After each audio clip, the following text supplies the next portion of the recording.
This is Redmi Note 11 Pro, and in today's video I would like to demonstrate that you can bypass parental controls on this device.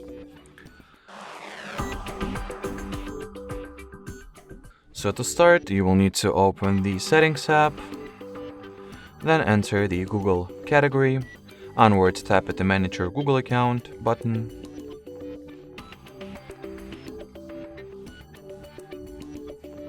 Next, open the Data and Privacy section, scroll the page all the way down, and tap at the Delete Your Google Account option. In order to continue, we will need to input the account password, so let me do exactly that. Then tap at the Next button. At the following Delete Your Google Account page, check the two boxes at the bottom and tap at the blue Delete Account button. At this point, the parental control option was deactivated, which I can prove to you right now.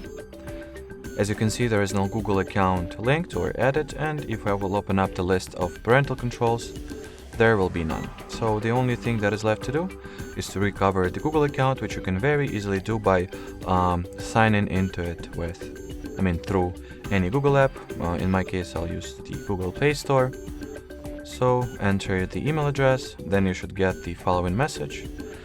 Follow this message by typing in your account password. Then 9 out of 10 times you will get the something went wrong message. That's completely fine, just re-enter your account credentials. So type in the email address, then input the password.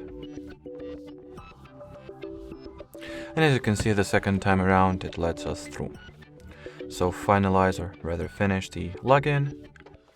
And well, that will be it. So thanks for watching, thanks for your attention, and I'll see you around.